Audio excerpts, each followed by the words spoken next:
Injuries are crushing everybody. Fred and I still can't make a trade, and we've tried to pick up players around that. Has it worked? We'll find out here on the next RotoWire Fantasy Baseball podcast.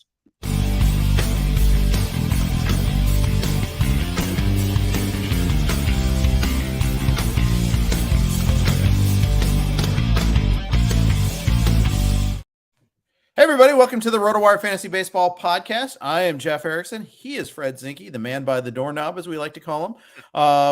It is a busy May 31st. A lot of games on tap. A lot of news going on. All of our players are going on the IL at once. Besides that, life is good. How you doing, Fred? Good. I actually have no shares of any of the talented infielders who went on the IL today. So my IL problems were already problems, but today I did not, by Tim Anderson, by Carlos Correa, by Wander Franco, I didn't get hurt anymore. Yeah, I have no Franco this year in redraft leagues. The only place I have him is a keeper league at a score sheet league, but he's in demand, so I don't have him. I have a couple of Tim Anderson in like draft champions leagues, but none of the live drafts, none of the, only in like the draft and hold leagues do I have him. Yeah, it's wild. I traded for Carlos Correa though. And I'm a little salty about that one because the Twins didn't announce that they were testing him for COVID. Then they said we found out during the game, but it was one of those things where it happened, game's already started. I can't bench him for the week. Although I think we have midweek activations. I know there's a lot of people that got screwed on that one there. Yes. That is a tough one. So sorry, you said you just traded for him. You just traded for him. And it's a dynasty / keeper. It's the XFL. Okay. If you go to First Pitch Arizona, it's that league. He's on a 3-year, he's on a contract. So his value goes up $3 every month or every year, not month. Month would be expensive every year. And you don't have to sign him to a long-term contract. You just make the decision year in, year out. And it's an OBP league. So he's got a little bit more value there. And I traded with Ian Kahn, added him to my roster, gave up my first round pick in the March draft next year, which typically is a prospect that emerged is not already on one of our rosters to begin with there. Because it's an open universe draft, but you can only pick up major leaguers when there's free agent pickups. Gotcha. Makes sense. So now if it's just a short stay, are you actually regretting the trade or are you just annoyed? No, I'm just annoyed that, just the timing. I'm annoyed that I lost him, but more importantly, at least I think I only missed a day of live stats, so it's not that bad. But and in fact, the player I slotted in was Max Kepler, who missed Monday's game, so it actually worked out pretty well. Right. But anyhow, it's not always about me. It kind of is, but it isn't really. But I feel like there's a lot more guys going on the IL right now. Do you feel that way? I do. I'm having more teams where I'm having to make hard now. In leagues like Labor where you have unlimited IL, it's just annoying because you just have to add players and to replace them. But in the NFBC leagues, it's becoming hard right now to stash, a possible future closer or for sure stash like a pitcher who, actually I was just talking with Jeff Zimmerman about some Rockies pitchers because last week they were on the road. This week they're at home, but next week they're back on the road. And it was like, well, maybe we could hold some of them and consider them next week when they're at home or when they're on the road. But then the injuries start piling up and you're just like, no, I can't. Like I'd have to use them this week and I'm not using them this week. So they're going to have to go back to the waiver wire. So I think some people will have to make some tough roster decisions, but I do think that's part of the fun. It's not fun, but it's not fun for that guy who has to make the tough roster decisions, but it's fun for the league in general because those tough decisions will push interesting players maybe back onto the waiver wire. Yeah, that's right. Well, that's always the discussion about whether you should have an IL or not. In tout wars, and especially the only leagues, that IL is, that free agent wire is pretty barren. Although it's not that bad, but so far, but it's getting there. There's some weeks where there's like 10 hitters that got at bats for the week and 5 of them are catchers. But early on, I've actually found players that are available, but I have a feeling it's going to go away. It's going to drop. I actually got outbid in all my, I only put 3 bids in and I got outbid on all 3 players. So that was annoying, but again, Hashtag all about me. You mentioned Jeff Zimmerman. I want to steer over him for a second. He just lost his brother. Long battle with ALS. I want to send out good thoughts to him because I know he's been battling that for a long time, and his brother's got a young family. So I'm sending all the good thoughts to Jeff's way. Yes. Same here. I know from working with Jeff on some of our teams, how much his brother meant to him. And like you said, this was a long battle that his brother, battled this to extend his life as long as he possibly could. And I think Jeff knew this was coming in the last few weeks, but it doesn't make it any easier. Yeah, and it happened on his brother's birthday too, which is even worse. So anyways. Yep. Awful news, and sending out our best to Jeff. Some guys there I found this week, Fred, there were a lot of guys to bid on. I mean, maybe with all these players getting hurt, there's more opportunities. Michael Harris got the call. Yeah. Christopher Morel is a guy that's emerged, batting leadoff and stealing bases. He's actually been up for a while, but he's emerged into a role. Miguel Andujar is all of a sudden viable. Oscar Gonzalez is someone we could bid on. Who did you end up with among all these guys? None of them. Yeah. Yeah, none of them. I didn't. Were you Operation Second Place bidding coming to a 4, or you just not want him? Not even. I didn't bid as aggressively on the prospects as I probably could have or should have. In some of the teams where I had a lot of money left, I didn't really need hitting, and then on some of the other teams, I didn't have a lot of money left. I kind of wish in our labor league that I bid maybe a little harder on some of the hitters that were on waivers. You grabbed a bunch of hitters. Yeah, I grabbed. Did you grab Edwin Rios? Was one of them, I think.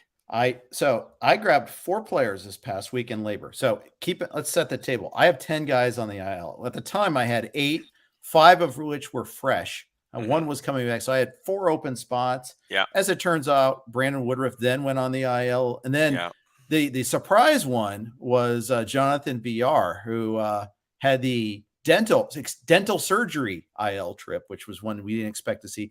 Well, after he got hurt with some sort of exercise thing and it snapped back, caused dental injury there. And they didn't announce it until Monday. Thanks, Cubs. Good job there. You deserve to lose double headers because of that. And they did. So good for them. But I was aggressive. So I got Edwin Rios for 6. I paid 13 for Michael Harris. I was a little, and the thing is, I was going to bid more, but I saw in like the NFBC was going in the low 100, so I kind of dialed it down just a little bit. I won 13-12 on that one. I lost out on Morel. I bid 6 on him. He went for 11. I added Harris. I added Trevor Larnach instead of Tyrone Taylor.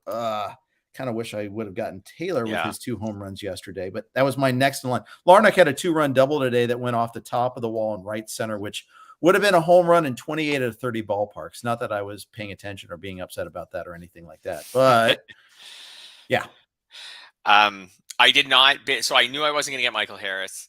I was hoping that Morel would go for less. I grabbed him in an NFBC 15-team league the previous week for like $1, which has turned out really well so far. I think I only put in like $3 or $4, and that obviously didn't get the job done. Edwin Rios, I think I put in a couple dollars. Just not sure how long Max Muncy will be out. I did some reading on that, and Dave Roberts guessed maybe 3 weeks, but it was totally a guess. So I think maybe I could have gone a little heavier on him because I like that. Everybody likes Dodgers lineup. Saying I like the Dodgers lineup is ridiculous. Yeah. Everyone likes Dodgers lineup. You were the only person who bid on Larnach, and that is disappointing. Like I should have bid on him as well. Yeah, I like him. Don't get me wrong. I'm happy to get him. I just wish I would have bid 1 because every single dollar in this league matters. Yeah, so you did it right though. That's ridiculous that none of us bid on him. Like for example, 4 people bid on Tyrone Taylor. I was one of them, but I only bid $1. I thought maybe I could sneak him through. So see, I was just cheap. In that league, I was just cheap. I'm at about half my money's gone. I was cheap.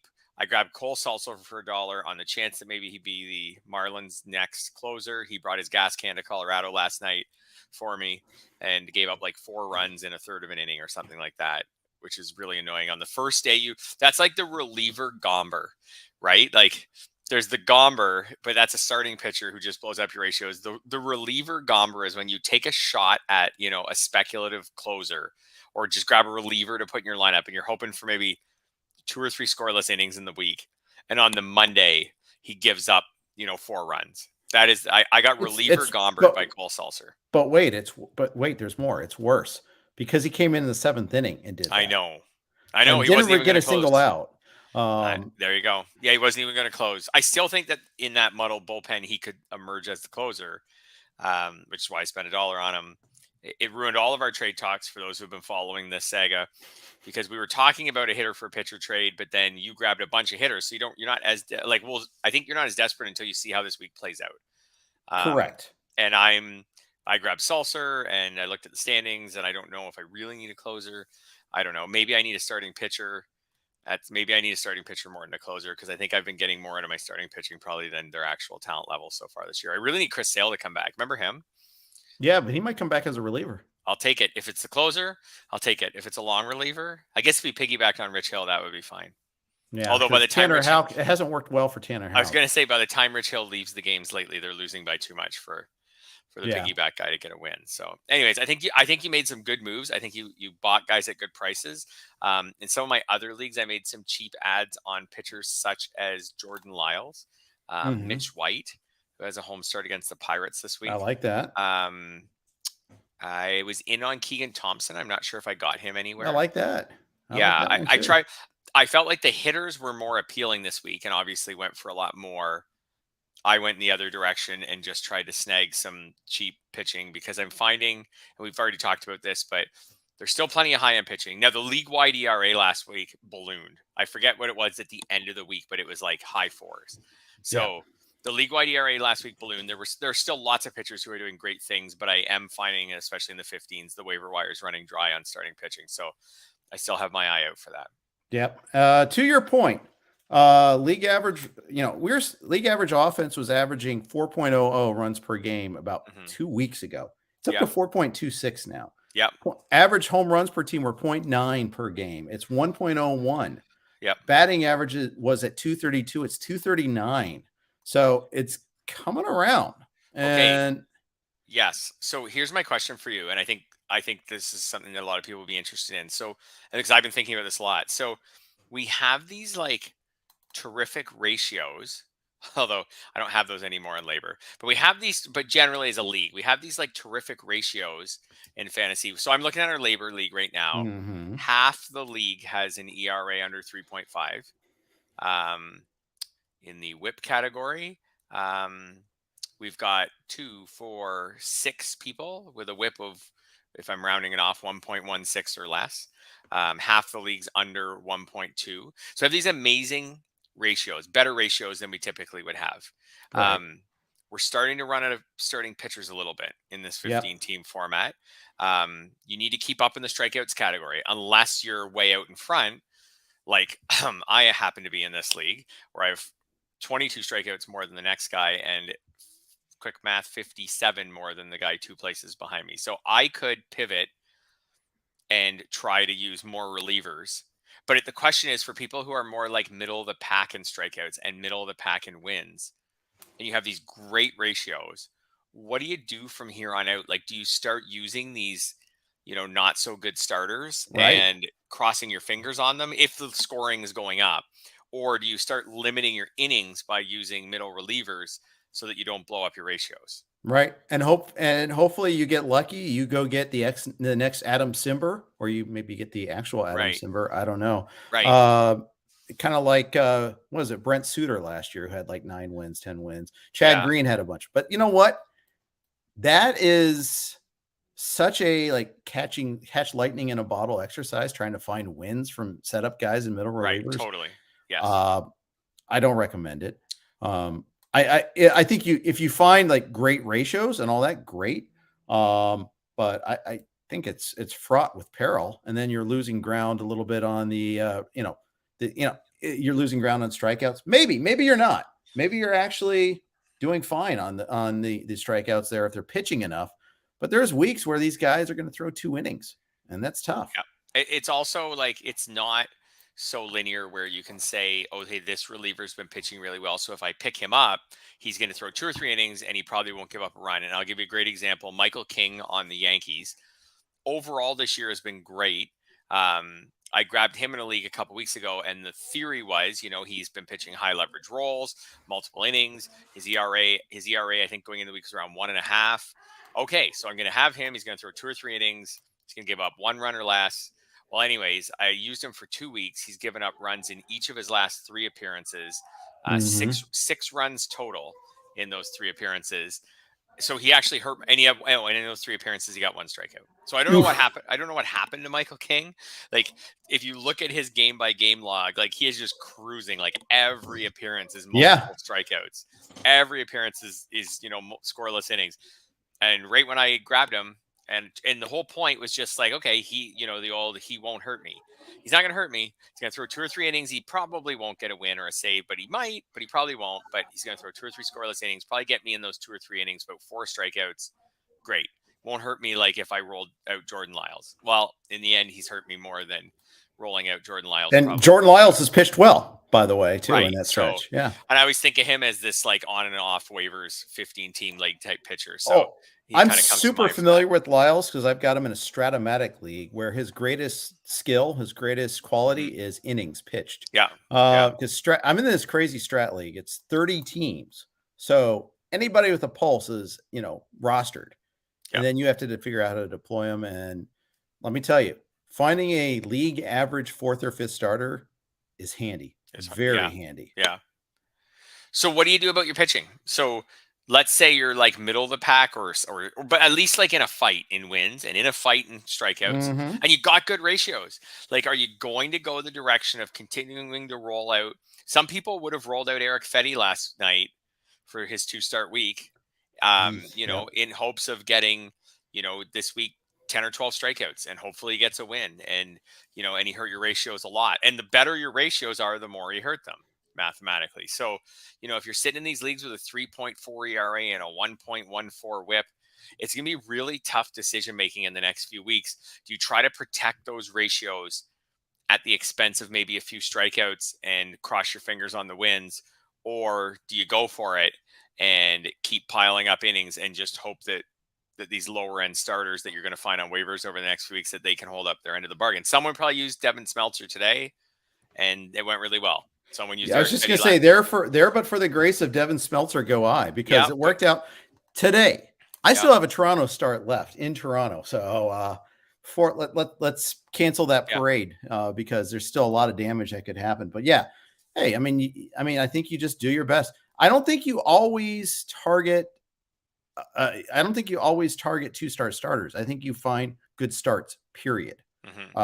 Which means find the target, find the Tigers, find the A's, go out and find those matchups the best you can. Now, it still might blow up in your face. Ask John Gray, who got blown up by the A's on Friday night. And that's the guy that wasn't even necessarily a streamer. He's a guy that was rostered. Yes. Oh, yes, absolutely. That's the other thing. You're right. Like, it can be just your regular guys who you're rolling out every week. Well, their ratios are probably going to creep up. Well, they are going to. If league-wide scoring creeps up, then just the average, the regular guys in your lineup, their ERAs, all of them won't have their ERA creep up. But as a group, if you got 5 of them, on average, their ERAs are going to creep up. So I think it's going to be interesting decision making because we haven't seen offense as bad as we saw it in April in a long time. Right. If it changes, whether that's the baseball or the weather or pitchers just wearing down, but if it changes, how we play this out the rest of the way is going to decide a lot of leagues. Yeah, I think you're right about that. Got a comment here from him saying, trying to convince my fantasy commission to make it holds instead of saves next year. I'm vehemently against this. Vehemently. Holds are just as dumb, if not dumber than saves. You can, as long as you don't actually give up the lead, you basically get a hold for anything. It's lower leverage situations. Maybe holds plus saves if you want to improve the value of some of these top startup guys, but definitely not instead of saves. That's wrong. That's just wrong. I like saves plus holds, especially since they switched to the 3-batter minimum. So I didn't like it when a reliever could come in the 6th inning, face 1 batter, and get a hold. I didn't like saves plus holds as much then. Now that there's the 3-batter or finish the inning minimum, I think it makes the holds more valid.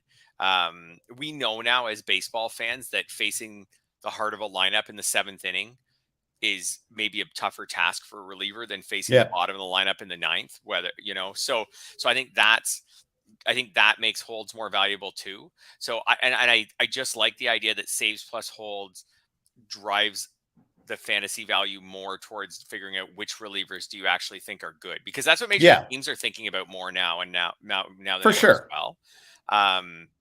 So I think I like it for that reason. Like I don't really love that I'm picking up Cole Seltzer and just crossing my fingers that his manager might decide to use him Yep. in the 9th inning. I don't really love that feeling. I'd rather pick up Cole Seltzer or Michael King or whatever, because I think they're good pitchers and they're going to pitch high leverage situations. Yeah. I can't even chastise you, by the way, for your pickup of Sulcer, because I actually did in one of my online championships. Yeah. But at the same time, I've been there before. At least I avoided in the main event this year. But we bid on him. He was in our waterfall, if you will. Okay. But I don't know. We'll see what happens going forward. But I mean, the Marlins bullpen is right out there with the Reds, and the Mariners is like, throw your hands up there. Red Sox are the worst because they're supposed to be a good team. And here we are, and they have nobody with more than 2 saves this year, Fred. 2. Yeah. that is remarkable, and that is a sign of the times. Like, you would have never seen that 10 years ago.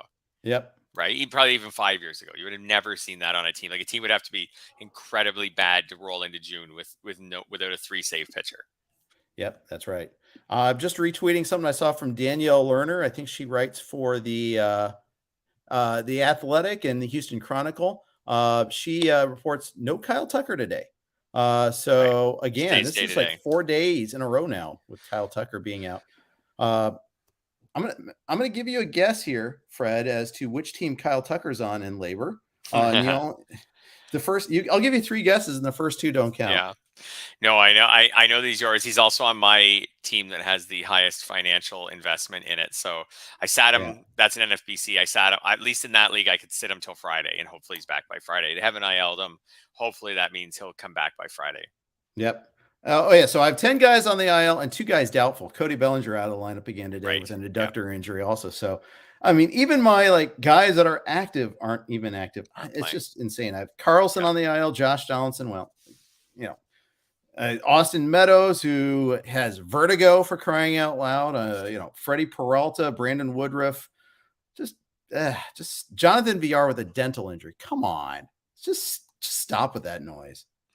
Baseball players, they get hurt. They get hurt in the most random ways. I swear, of every sport. I know it's magnified a little bit because they play every day. So, when they get hurt, there's no football player could get hurt on a Tuesday and rally by Sunday. But I swear, no group of athletes gets hurt in more random ways than baseball players. Yeah, it feels like it. I just think it's the day-to-day. There's so many games. There's so many players.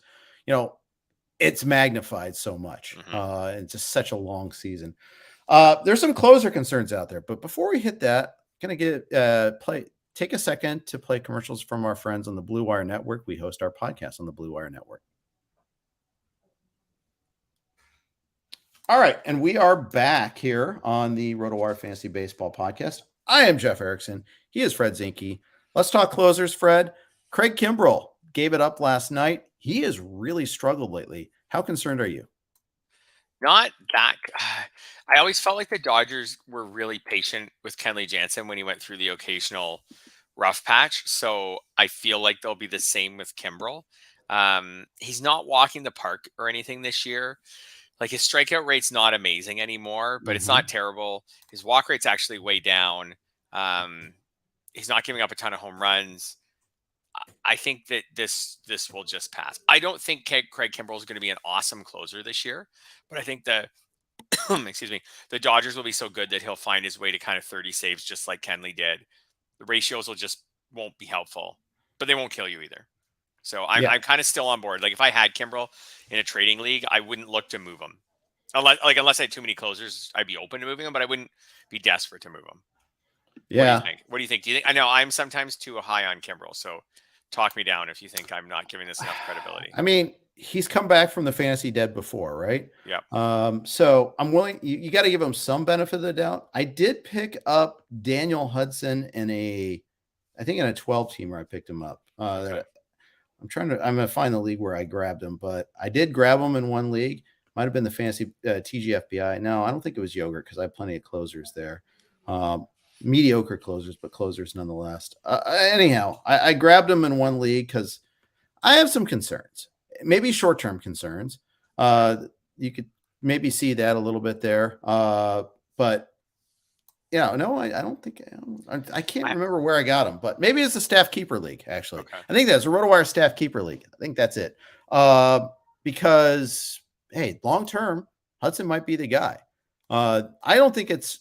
I think Kimbrel stays eventually. I mean, they gave up a decent amount for him. Yeah. In the case of AJ Pollock, and they're paying him a decent amount of money, so they're going to give him a little bit of leash. And the Dodgers, they're playing so well right now that I think they can afford a little bit now.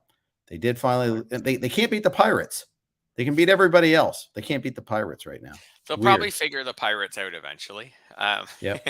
If Kimbrel, comparing him to my concerns about Aroldis Chapman before he went on the IL, hopefully the IL fixes what was wrong with Aroldis. But if Kimbrel was walking a ton of batters, or he couldn't get any strikeouts, or he was giving up a ton of home runs, I think I'd be more worried. Just with all those things not really happening, he's just giving up a fair amount of hits and too many runs lately. I don't know. I think Daniel Hudson, similar to Blake Trinan last year, like I think Daniel Hudson will finish the season with several wins, whether it's 5, 6, whatever, and 8 saves or something like that. And that'll keep Kimbrel at 28 saves or 30 saves on a team that probably ends up with 45 saves. I think it'll be that kind of scenario. Chad Green to last year's Aroldis Chapman. Yep, exactly. Yep. For sure. So I think that'll happen again. But I don't see Kimbrel, like, unless there's an injury we don't know about, I don't see him losing the job. I'm not freaking out about him. In fact, I guess that means if I was really looking for saves in a trading league, I would maybe go out right now and put an offer in for him. Yeah. Yeah. I think he's someone I want to have. I think he's like Clay Holmes right now. I think he is. Clay Holmes, does he keep the job when Chapman's ready? No, I don't think so. I think when Chapman's ready, he comes back and he gets his chance to close again. The Yankees have always been really patient with him. I know it's last year of his contract and all those things, but I just don't think a guy with a long-term closer history like Aroldis Chapman, like I don't think he goes on the IL. Let's say he's on the IL for 3 weeks or something like that. Like I don't think he goes on the IL and then comes back and doesn't get the 9th inning back at all. I think they either give him an appearance or two and then he's back in the 9th inning, or they put him straight back in the 9th inning and let him pitch his way out in the 9th inning. But I think he's going to have to pitch his way out of that closer's job. I think Holmes just goes back to set up when Chapman comes back. But I'm not ruling out the possibility that Chapman just can't do it and then Holmes gets to do it again. Like if I had Holmes, which I have him in no leagues, I would hold him for sure when Chapman comes back, and probably for like 3 or 4 weeks. I think there's a non-zero chance he doesn't get it back at all. I just can't see. I don't know. I can't see them taking that job away from him. Why not though? I mean, it's the last year of his contract. There's no reason to we gotta build him up. He just hasn't been that good. No, he hasn't been, but there's an injury here and he still hasn't blown a save this year. So I think it's an I think he at least gets a chance when he comes back. I think it's an air quotes injury. I don't even think it's that. Maybe. I'm not sure. Yeah. I don't know. I could be 100% wrong on this one here, but I mean, Clay Holmes has been so much better than him. Yeah. But I think the Yankees are smart enough too, though, to know that they can still get so much out of Clay Holmes without using him in the 9th inning. Right? Like that also frees him up to, like we talked about earlier, that frees him up to get a hold by facing the heart of the order in the 6th, 7th, 8th, whatever. And why can't they do that with Chapman? They could. How will Chapman do in that role when he hasn't been pitching well this year? I don't know. Chapman's always been a closer. Like he's like Kimbrel, even more, maybe at least as much, if not more so. Like the last time Chapman wasn't his team's closer was 2011. Okay. So like that would be a big change for Chapman. And it's coming out, like he comes back off an injury, hasn't blown a save this year. And I get it. You could sit him down and be like, you didn't pitch well enough before you went on the IL. We're going to take the closer's job. I just don't see that being like a June thing for them to do. It could be a September thing if this was September, but I don't see it being a June thing. I think when he comes back, maybe they make him have like a scoreless inning or two before they let him convert saves? Maybe not even. But I just don't see them sitting him down when he hasn't even blown a save this year and he's been a closer for 10 years and saying you're not getting the next save chance. So that's what I think. I think like I said, partially because they know that they can get so much out of Holmes as a setup man. Maybe you're right. I think that you're not only maybe you're right. You're probably a heavy favorite to be right. It's also way harder to go back. Like, so if you put Chapman into like the earlier innings and then like it's harder to now, like that's a big deal. So now if you want to put him back in as closer later, like he's pitching well and you want to transition him back, like I guess you can, but I think that's like a big deal to like take him out and then put him back. I think it's simpler. I have been of the mindset all year that if he's not holding up his end of the bargain by like the end of July, they'll look to trade for someone or they'll switch to Holmes or something. But I just think it's too early yet for them to walk away from him. Fair enough.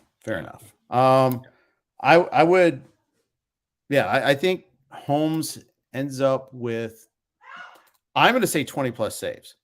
That's my bet. Okay. That's my bet. But then again, I've got that with my main event. I've got him in labor, so I'm self-interested here too. Now, while we're on the closers, what are your thoughts on Corey Knebel? Because he's given up a lot of runs or some runs lately. He has given up home runs in each of his last 2 appearances. He's not striking a lot of batters out. He's walking about as many as he's striking out in, say, the last 3 weeks or so. I think he's concerning.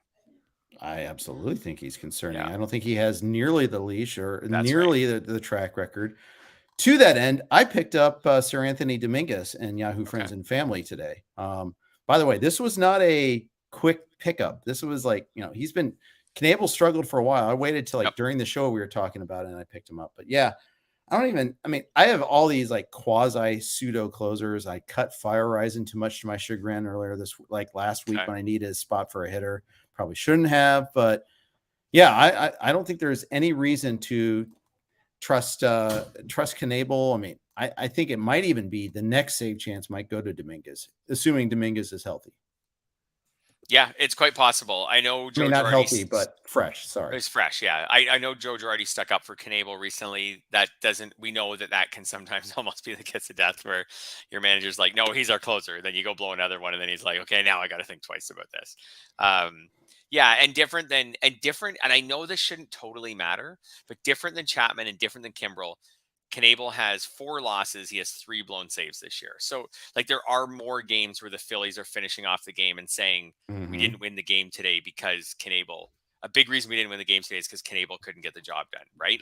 Chapman's had he's been pulled from save chances. He's had some sketchy ones, but there haven't been many times where the Yankees have left for the clubhouse saying we had this game and then Chapman came in and then we lost it. So, and same thing with Kimbrel. So I like you said, Knebel doesn't have a huge resume.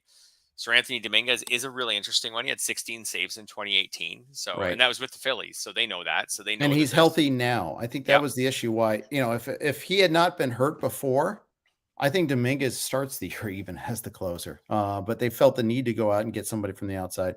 I just think it's hilarious. They fired Gabe Kapler. One of the things they were talking about is, he's so bad with bullpen management. So we we got Joe Girardi, trusted guy. It's going to be fine now. None of this new wave Kapler stuff. It's way worse now. Sunday night was really bad. They rallied to get the lead in the 8th inning, took Ottavino deep, and then gave it away right after that there. And that's just a gut punch. Yes, absolutely. And I do think, going back to Dominguez, that if he's basically been hurt for 3 years, like almost 3 seasons, like coming out of 2018, like when we drafted in 2019, he was one of those late round guys you picked up being like, okay, he's maybe not their closer, but he was really great the year before. He got 16 saves the year before. He could be really special. ERA was good. WHIP was good. Strikeout rate's good. And then he just wasn't healthy in 2019 and then ended up missing all of 2020 and basically all of 2021. And now he seems to be back. And this is someone who's actually still only 27 and was once a few years ago, like a really good reliever. So I think that's a really interesting pickup. Smart by you. Good job. Yay. Well, hopefully it has bear some fruit. It'll be nice. We'll see what happens there. Yep. Few other things, a few other guys, but I mean, those closers, just that's just such a carousel. What do the Red Sox do? Do they trade for a closer, or is it too late? Are they too far out already? No, I don't think they're too far out. Not with the extra playoff spot in the American Yeah, League. that's I true. think, and the way their offense hits, no, I don't think so. And their starting pitching's been going fine. They could trade for or for relievers or trade for closers. Like you mentioned the idea of Chris Sale being in their bullpen. I don't know if that's Hmm. a closer or not. It could be. He would probably be really good at it if that's what they wanted to do. So I think the Red Sox will have Yeah, a tough decision in July. Like we're still probably, I think they'll go right up to the deadline, and so we're probably 7-8 weeks away from that decision. But I think they'll have a tough decision where they can clearly hit. That division's clearly really really good. It'll probably put 3 teams in the postseason out of the 6 in the American League. So it's really whether they can get into those 3 teams. So yeah, I think they'll make their team live with what they have in the pitching department for probably 6, 7, 8 weeks, and then decide right at the deadline, like, are we in or are we out? Because they could go either way. They would have guys they could trade away right. if they want to just wait another year. Um, it'll we know they'll hit their offense is totally back on track. So, but Yeah, the Yankees aren't going anywhere, the Rays aren't going anywhere, and I don't think the Jays are going to go anywhere either. yeah. So I agree. it's going to be hard. K. Salos, our sale should try to be the closer to increase his longevity for the league. I agree. I mean, the Red Sox have a great example of that happening with Dennis Eckersley. I Yep. mean, although he did most of his closing with the A's, but uh, But someone there, that's someone they were very familiar with. yeah. Yeah. That, John Smoltz, he closed for him and then went back to starting, which is really remarkable. That almost never happens. But the thing is, there are some guys there that have extended their careers doing that, been a dominant wipeout guy. By the way, Luis Castillo is dealing in this game against the Red Sox. I'm totally jinxing him, but he's like striking out guys left and right in this game. He hit 99. He's healthy. He's back from the IL. I mean, I always worry about a guy that spent some time with a shoulder problem, but he missed out on all the cold weather games this year, Fred. He's dealing in warm weather. It's nice. He gets traded this summer, right? I think so. Yeah. I've been like kind of like all like in previous years, the Reds were purporting to try to contend, so it didn't make any Mhm. sense for those trade rumors. But this year, it makes a lot of sense, I think, especially if he's yeah. dealing like this. They could get a lot for him. Oh, absolutely. So, I think if he stays healthy and is even just reasonably effective, I think he'll get traded. Like you said, with the cold weather, it would make a lot of sense for a team that in the South, or in a climate controlled stadium where to maybe trade for him and say, hey, maybe we can avoid these slow starts to the season with him for next year. Yeah, I mean, I was going to say he's making an audition for the Red Sox, who could definitely use him, and that would give him They some could. latitude to put, keep Sale in the bullpen, maybe even put Garrett Whitlock there if they so desired, Yep. which would really help bolster that bullpen. Yeah, no, he shouldn't be the Reds closer. Castillo is, No. a good starting pitcher is way more valuable than a closer, and let's face it, the Reds are not a closer away from contending. They've got a lot of other issues, like 6 starting spots in their lineup, for instance, would be a good starting point. And other than his injury this year, what the one thing that makes, because Castillo's been a bit up and down, obviously the last few years, but the one thing he does is he takes the ball every 5th day, right? Mhm. Like looking at his game logs in his career, 2018, 31 starts, 2019, 32 starts. The shortened season, 12 starts, which is as much as any pitcher could get to.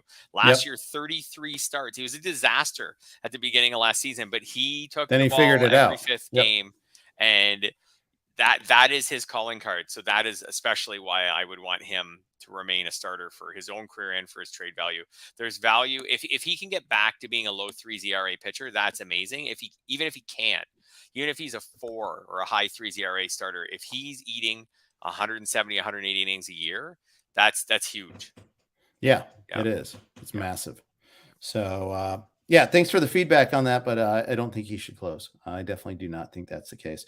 You mentioned we were talking a lot of Red Sox here. Tyler Wells shut down the Red Sox. Yep. I actually streamed Tyler Wells earlier. Just got lukewarm results.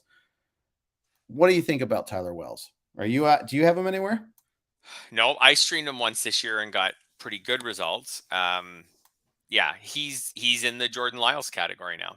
right? I think that's it. Like no better. He's got 28 strikeouts in 43 and 2/3 innings. His Yeah. 28 strikeouts in 10 starts. Like he's averaging 2.8 strikeouts per start this year. So he's got 2 wins in 10 starts. The odds so far, the odds that if you start him that you get a win are 20%. So like he's in that like, I don't like anyone out there on waivers. The matchup's not. This wasn't the case for the Red Sox game, but some weeks you'll be like, "Oh, the matchup's not bad. He's got the Royals or something like that." Whatever. I'll try him. I hope I get a 4 strikeout start today, and I'll try him. But yeah, I think he's worse than Jordan Lyles as far as streaming. Pretty similar. I think when I streamed him, it was Royals and Tigers week. So yeah. Yep. That was fine. That's Did fine. I think that's where he's at, and that's in 15s or in 12s if you're like really desperate, like you've really got to move up in the Yep. in the strikeouts or or just your pitching needs to move up. It's time to start accumulating innings and crossing your fingers. Yeah. Yep. By the way, you mentioned in the outline Eric Fedde and how he got gombered. He did. I think the Mets are now on that list of teams I just won't stream against anymore. Ballpark notwithstanding, they're just too good of a lineup. They take so many walks. You might get by, but I think the odds are forever against you here, not in your favor. Interesting. So how many teams are on that list for you right now? Dodgers. I'm not sure if my Blue Jays are one of them anymore, or at least not for now. Given that I'm rostering Smeltzer this week, I don't target them. Let's put it that way. I think if it was a standalone against the Jays, I wouldn't even consider it. If it was a mediocre, opponent, let's call them, say, the Brewers and the Jays, I probably wouldn't consider it. But it was Tigers and Jays, so that's why I did it. Yeah. But yeah. I would not. I will not. I think the Mets are on the don't fly list. The Dodgers on the don't fly list. Rockies and Coors, duh. Yeah. Yankees clearly on that list, and the Red Sox are on that list. Like I didn't start Paul Blackburn this week. Oh, Astros. That's another team I want to avoid if possible. Okay. How about the Angels? Yeah, they probably should be on that list too. Phillies too, while we're at it. They're teams I don't want to face. I don't know if I put them on the don't fly list, but I'd be in the don't want to face list. Yeah. Okay. So I agree with pretty much all the ones you said. Okay. So but just to throw some numbers behind them. So first of all, the Dodgers are on a whole other level. Like, just don't go after them. Their OPS is about 25 points higher than everyone else. And their pitching staff is so effective that like it's really hard. Even if your pitcher has an okay start, he's probably not going to go ass backwards into a win, right? Where you're just like, oh yeah, the Dodgers, they just their pitcher really melted down and he got a free win. That their team ERA is so good. So they're on their own level. If we're just looking at teams by OPS, the Mets and the Angels are basically tied for the next two. I didn't realize the Angels were that high, but it makes sense when you think about some of the big games that they've had. And how well Taylor Ward's done this year for them as a leadoff hitter. I know he hasn't played every game, but like he's been really, really impactful. And then Trout being healthy. And by the way, the Angels Jays game on Sunday night took 4.5 hours. My favorite game I've watched so far this year. Oh, that was wild. With everything going on, all these 2-1 and 3-1 games, it was just really fun. There was 2 games going late, and I had them side by side on the Grid channel. There was that game and Rangers A's, which set baseball back about 20 years defensively. The Rangers committed 5 errors, but it was so dumb. It was actually entertaining. Yeah. But yeah, the Angels and Jays. I mean, yeah, that was a fun game, fun series if you're a Jays fan, because they really kind of got on track there. Yeah. With the teams you mentioned, though, Yankees surprisingly are only 8th in OPS, although they're not too far behind some teams. But they're only 8th. I would still mostly avoid them because they're similar to the Dodgers. Their team's pitching pretty well. So, your pitcher's going to have to do well to try to get a win. The Astros are only 13th. So that one I found interesting. I feel like my gut reaction is to avoid the Astros, but they're behind the Mariners. I think that one's really surprising. Yeah. They're basically even with the Guardians and the Marlins in OPS as a team this year. So I just find some of those really interesting. And I'm a little reluctant against the Brewers because they're just barely a top 10 lineup, but there's a really good chance that, again, that your starter is going to be going up against a really good starter. Although I guess that's not maybe as much the case with Woodruff and Peralta on the IL. It just seems like the Brewers pitch just in general, like pitch really well. They do. And they are a deep team. So, that there is that as a part of it there. Now I'm going to look at one thing with the Brewers hitting wise too. I think, I'm not sure. I'm not 100% sure, but I think they're one of the, I think you might still get strikeouts against them, which, they're fifth in the majors in strikeouts. Yeah. So, that's something you want to see. Although for strikeout percentage, they're 11th, 23.7%. You know who strikes out more as a percentage than any other team in baseball right now? Well, I know who has the most strikeouts, and that's the Braves. That is correct. 26.6%. Yeah. Arizona second at 25.3. Pirates. There's our Angels. I thought that I had this perception the Angels were a hard team to strike out, but they're fourth in strikeout percentage. Yeah. So they used to be. They used to have some guys like Andrelton Simmons who were not good, but had really low strikeout rates.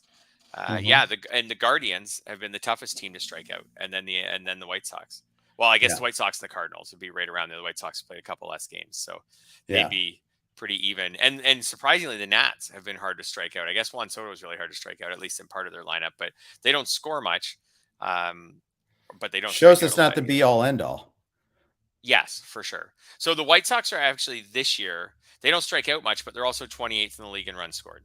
Yeah. So you take away Eloy, you take away Anderson, Moncada's missed a bunch of time. Vaughn's missed time. They've had a bunch of we've talked about that. They must have disaggregated some grave sites some point in time. I still think they could come around. I think they could come around and will join the race, the postseason race. They're kind of already on the outside looking in. Like they're there. They're not. I'm not ruling them out yet. I think they could come around. But I think from our discussion here, like what's my takeaway is like it's important to keep track of the data from this season and not just your perceptions of the teams, because it's easy 100% to just be like, I'm not starting that guy. He's facing the Astros. Oh, well, did you know the Astros are basically a middle of the pack team in OPS this year? Maybe you want to think twice on that. And we all do it. Like we all fall victim to that sometimes. How much do you want to bet on the Astros remaining there? Oh no, I don't think they will. Yeah. But it at least makes me think that I think the Astros will improve offensively. I think they will.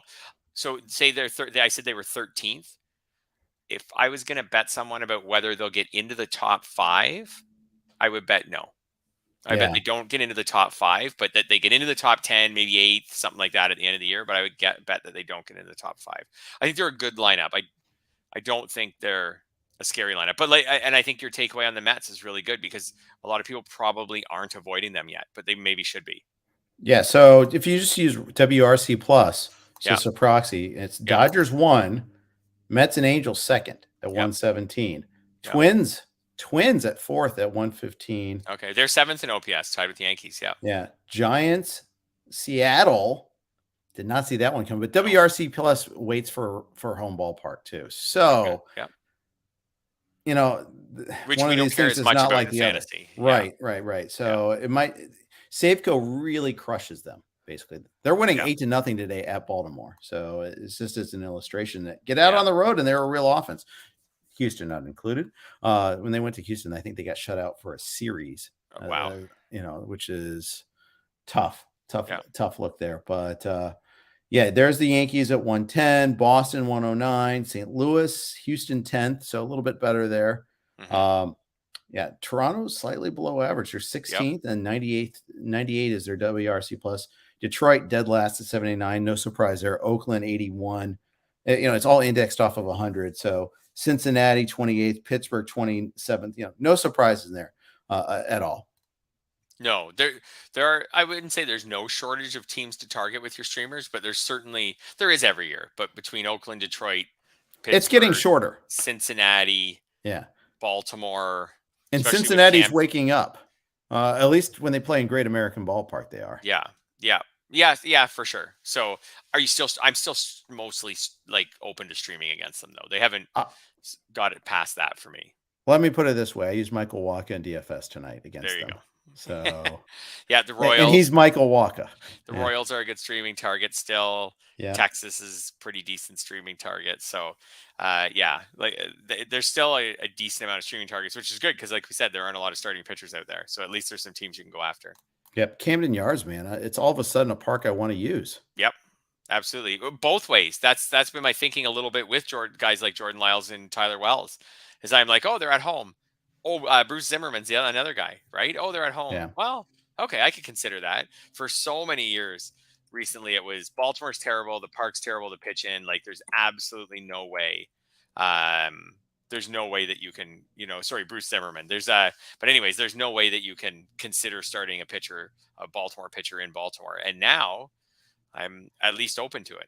Too bad, John. I feel so bad for John Means getting hurt again. Yes. Yes. He could have been doing, maybe we'll never know, but he could have been doing great this year.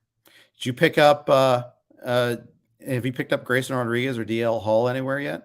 I have not, but again, now I'm kind of open to it. In previous years, I would have said, I would have just said, pitching for Baltimore is such an uphill battle. Your home park, the AL East, forget it. Like I'm just out. I'll never want to start you, even if you're a talented prospect. Now I'm like at least open to it. Now the AL East thing is still a problem because every other team in that division is really good. Mm-hmm. Well, Boston's not really good, but they're really good offensively. So, like, I'm not excited to pick them up, but I'm at least going to be more open to it when the time comes. Yeah. Yep, that's right. Spencer Strider, you mentioned him on the outline. Didn't have a good start against the Diamondbacks. Defense was a problem behind him, though, too. There was definitely an issue there where they weren't making the plays. All the runs were earned, but there was some bad defense in that game. So I look at the 7 Ks in 4 1/3, and that's encouraging to me. The fact that he was able to go 4 1/3, they were able to stretch him out a little bit. That's encouraging a little bit. He did give up 1 homer, walk 2, but I'm not totally discouraged on him. And in fact, here's the thing. I didn't start him this week because I didn't think he'd get stretched out in his first start. His second start this week is at Coors Field. Yep.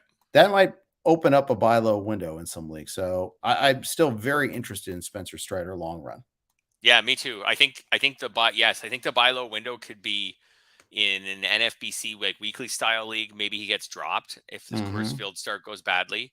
And then in like Yahoo type formats, maybe he gets dropped now because someone picked him up and he started and the start went poorly. And now they know the next start's in Coors Field and they say, forget it. Like, I'll try someone else, and maybe he gets dropped. If that was the case, I'd scoop him up. I wouldn't start him at Coors, but I agree with you. 7 strikeouts and 4 1/3 is definitely something, especially for someone who pitched so well in relief. I think there's a better chance that he figures this out and has some effectiveness as a starter than that he, for some reason, can't be a starter, but could throw 3 innings all the time and a bunch of times in relief and do fine. I think he'll figure this out as a starter. Yeah, I think so too. Yeah. I think so too, and I want him. So be on the lookout for leagues where he might be available.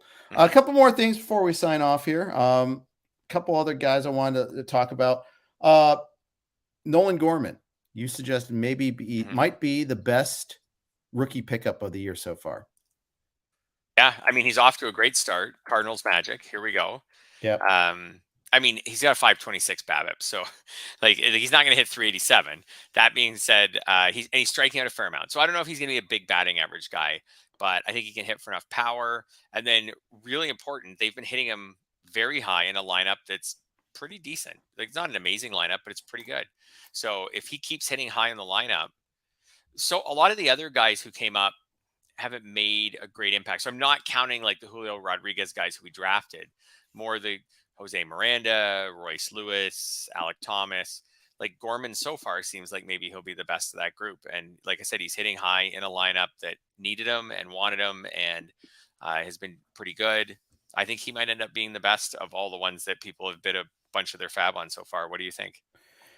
Yeah, because I didn't get him at anywhere, so probably. Same. Yeah, same here. I got outbid pretty. I mean, he went over 300 almost every league, and Yes. I wish I was more aggressive, but I don't know if I would have gone that high. I've been trying to play smaller ball this year. Right. Michael Harris was the most I spent on anybody. I was like 13 in labor, 119 in the NFBC main, 111 in yogurt. That that got him, and I probably could have got him for less than I think in each of those. So, well, not in labor, I couldn't have, but the other two I could have. So, we'll see. I like Harris's upside, but he's a little riskier too because he's coming straight from Double A. So we'll see. Yeah, and if Gorman turns out, yeah, to be clear, the people who got him, like they paid for him. Mm-hmm. they didn't luck into him in pretty much every league. Like they didn't get Gorman for $50 and are like, oh, I just added him. I don't know. They targeted him and spent 300, like you said, on him, 400 some leagues, whatever. Like they paid for him, but he might turn out. Could remind me a little bit of Alek Manoah last year. Same thing. Like when he was available last year, people paid for him, and he turned out. So good for them, but they didn't get him on the cheap. Yeah. He also could end up like Austin Riley, where he's awesome for 6 weeks, terrible for the last 3 months, but then eventually got there. Is he a sell high in a trading league right now? Probably. Yeah, sure. Big name prospect, off to a hot start. Not many people check stats like BABIP, right? So you sell him to someone saying, I mean, I get it in an expert league. Someone's going to check stuff like BABIP. I try to sometimes remember that there are hundreds of thousands of fantasy baseball leagues, and 1% of them are NFBC leagues, right? So yeah, I would also say though that there's most fantasy leagues are the long-standing ones where there's trading. There's not too many soft spots. No, but it even in those leagues, I will find all my years in Tout Wars, like there still will be people who will get hyped about a prospect who gets off to a flying start. Like it's hard to resist them. He's got great minor league numbers. He's a really, really high prospect, and he's off to a great start on a popular team. Maybe this is the time to trade him. I'm not thinking of someone you go for a position in need. Like if you needed a closer, maybe this is the time to make him the guy you trade for a closer, not someone who's more like steady, established veteran. And maybe in 2 months or 6 weeks, you're just the other person's like, oh, like I gave away that closer and I got this Nolan Gorman, and I got a good month out of him, and now it's all falling apart. I don't know. We'll see. But he probably is a sell high. Yeah, probably so. Yeah, indeed. Finally, Nico Horner, 2 stolen bases yesterday. Could he hang on to this job and play full time, even like say when VR comes back? I mean, why shouldn't he just be the full-time shortstop as long as his defense is good enough? I guess that's the big question. Is his defense good enough? I think he's going to get a real chance to decide. I think that this is his time. Like he's kind of a prospect still. I don't know. It depends on all your definition of a prospect. He was never like an A+ prospect, but he was a prospect. I think he still is. He's still in that developmental phase. He's 25, right? But he's running out of time. Like I think this is now or never. He's always been a high average hitter. He's not a huge walker, but he's always been a high average hitter.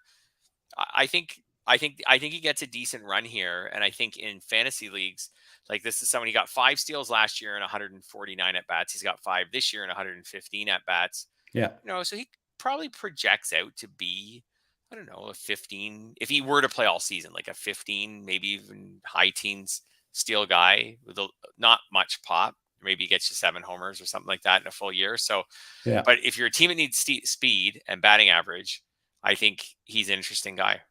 Yeah, I think so too. Yeah. We picked him up in one of our mains too, and I did. So he had heavy schedule. This was the week to add him. 9 games, and then VR went down, which was not anticipated. So that even gives him more playing time. Which that's I just see with the Cubs offense isn't good. They're rebuilding really bad. If you've got a 25-year-old shortstop who's hitting 296 like he is right now, even though some of the other stats aren't stellar, the walk rate, his OPS is just okay. But you got a 25-year-old shortstop who's hitting 296 on a rebuilding team, and who has been a prospect in your system for a couple of years. So I think you give him some run now. This is the time to do it. Yeah, I agree. Yeah. All right. Anything else you want to talk about before we sign off here today? Only one I was going to mention is Aaron Ashby. I don't know. Yeah, 12 Ks. Yeah, I don't know how high you're ready to put him in a pitcher rankings list, but still, like he walks a lot of batters this year so far. But strikeout rate is really appealing. The Brewers certainly have a ton of success with their starting pitchers over the last few years. I'm pretty in on this guy. I actually have no shares. So I have him in our league because from the outside, I'm pretty in on this guy. I had him in labor, and I held on to him this whole time because I like the talent, because James Anderson liked the talent there.